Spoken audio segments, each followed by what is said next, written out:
This is a calm Italian bedtime story. Let your eyes close and simply listen. The first thing you notice is not the quiet. It is the weight of the door when you close it. Not heavy, just familiar.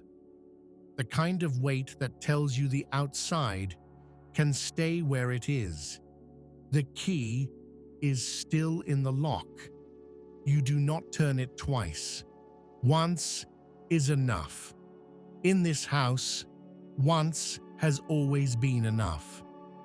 Your hand rests on the door for a moment longer than necessary. Not because you are tired, because there is no need to move on yet.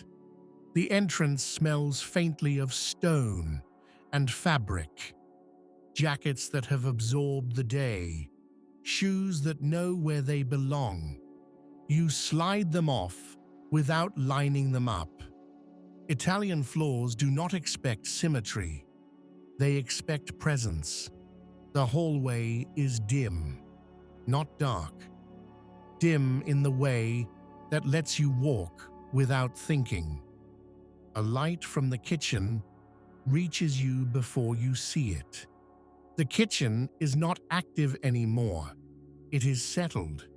The stove is clean enough, not polished, just returned to its place.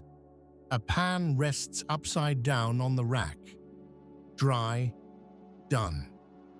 On the counter, a loaf of bread is wrapped in a cloth. Not plastic, never plastic. The cloth is folded over itself, loose. You lift it just enough to check. There is no need to cut another slice. The bread knows the day is finished. You put the cloth back the same way. Not carefully, correctly. The sink holds a bowl with a ring of tomato at the bottom. Dry now, the color darker than it was earlier. You do not rinse it again. In Italy, when something is already dry, it has decided to wait. The refrigerator hums softly, a low sound that never asks for attention. You open it briefly, not to take anything, just to look. A bottle of water, half full. Cheese wrapped in paper. A plate covered with another plate. You close it gently. The light stays on for half a second too long, then goes out. The table is still where it was after dinner. One chair pushed in fully, another left at an angle. You straighten only one of them. Not because it looks wrong, because that is the one your hand reached first. The placemats are stacked unevenly. You slide them together. The sound is soft, woven fibers against wood. This sound has ended many evenings before this one. A drawer is slightly open, cutlery visible inside. You push it closed with your hip. It clicks into place. In Italian houses, drawers are closed without ceremony. They are not announced. The window above the sink is open, not wide, just enough for the air to pass through without deciding where to go. From outside comes a smell you recognize but do not name. Warm pavement, leaves, something distant that used to be noise. You close the shutters halfway, not to block the night, to soften it. The living room waits without asking.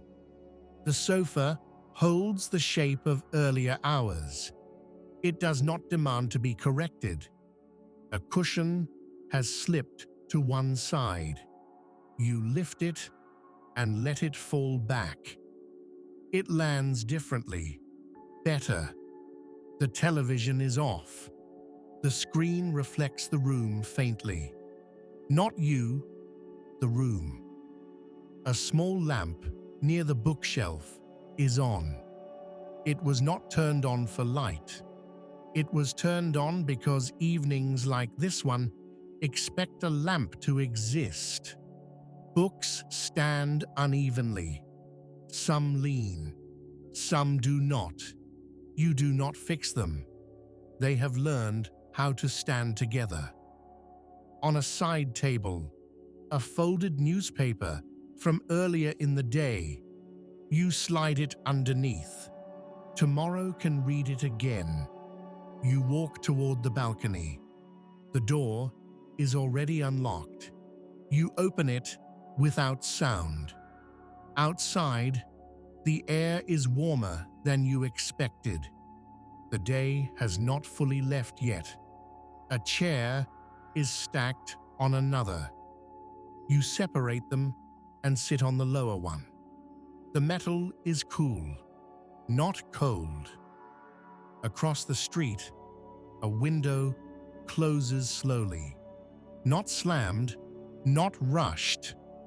Someone else is finishing their evening. You stay there until the air changes. Not dramatically, just enough.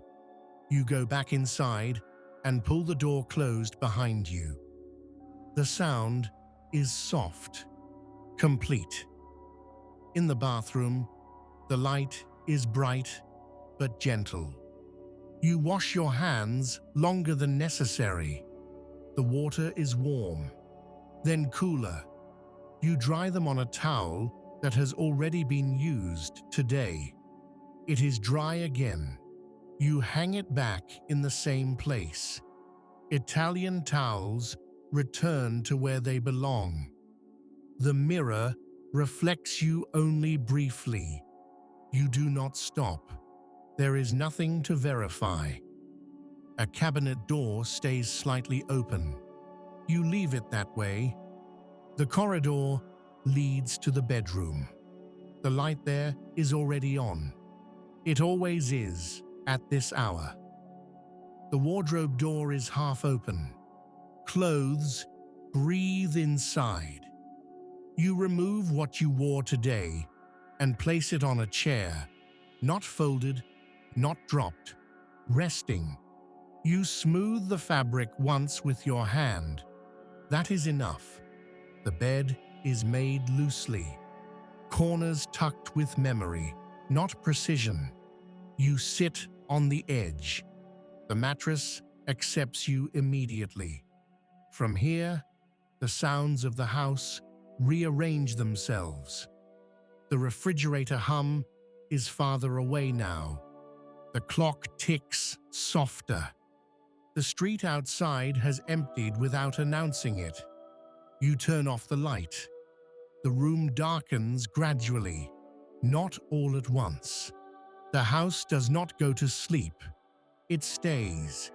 It holds the evening inside itself. Tomorrow will come, but it does not need to arrive yet.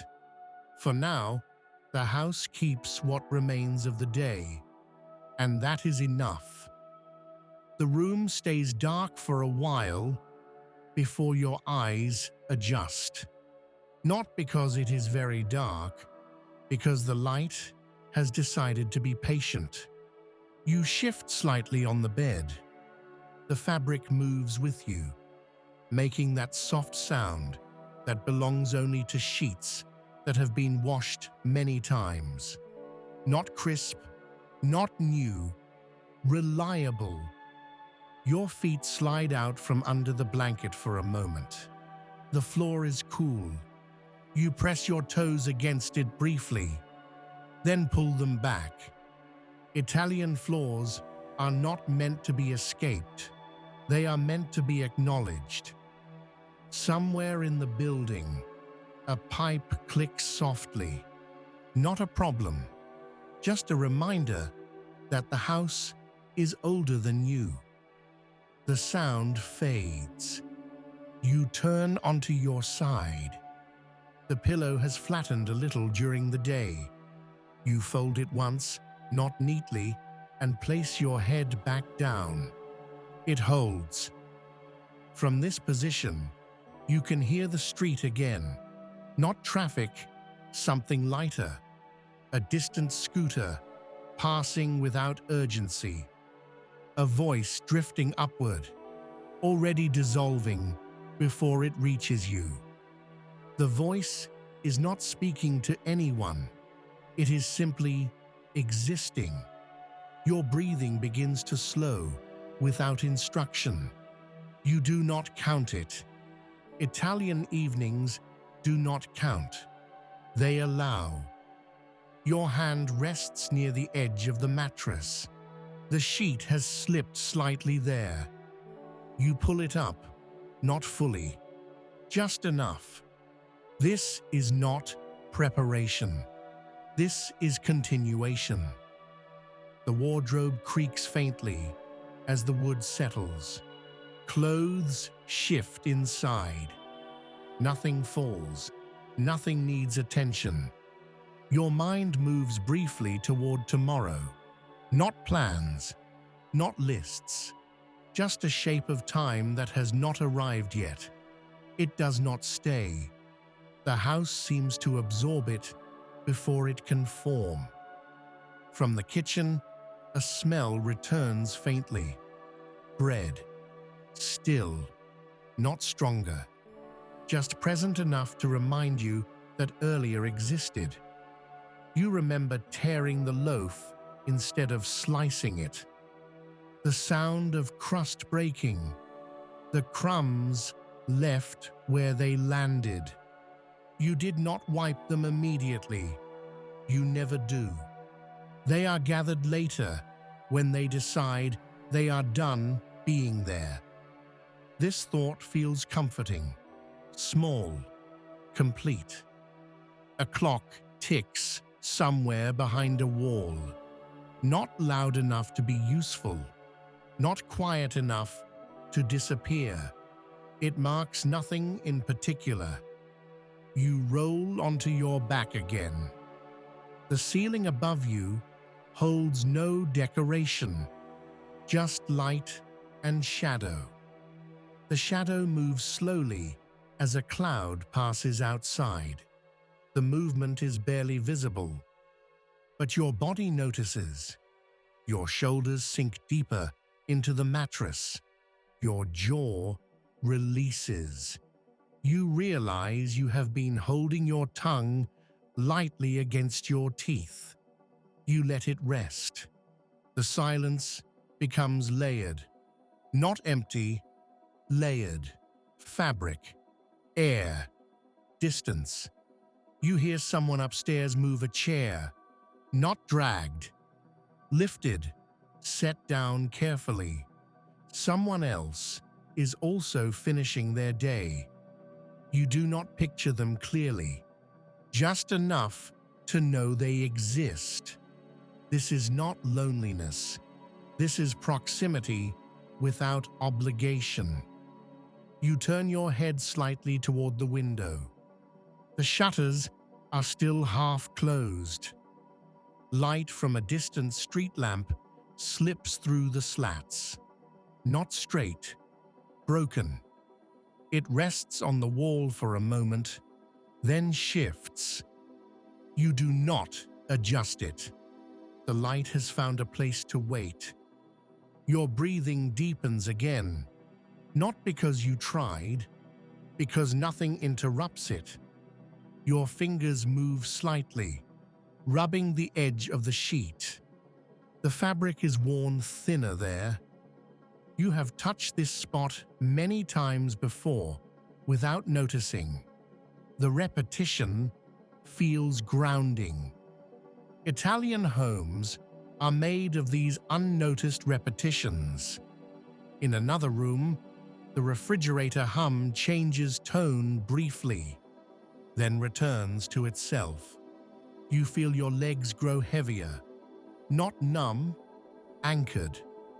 The thought of getting up feels distant, not forbidden, unnecessary. Your mind drifts again, but not forward. It drifts sideways, to small, unimportant things. The way the coffee cup was left in the sink earlier, handle facing outward. The way the window was closed halfway, not fully. The way the chair in the kitchen stayed slightly angled. These details do not connect. They do not need to. They simply exist together. Your eyelids lower further, not closing, resting. The room continues without you. The house keeps its posture. The night outside moves on at its own pace. Somewhere, a door closes. Somewhere else, a light goes out. You are not required to follow. Your breathing becomes slower still. There is no moment where you decide to sleep. The evening remains inside the house, and you remain inside the evening. More Italian bedtime stories coming very soon. If you enjoyed this moment of calm, subscribe and like the video for more gentle storytelling.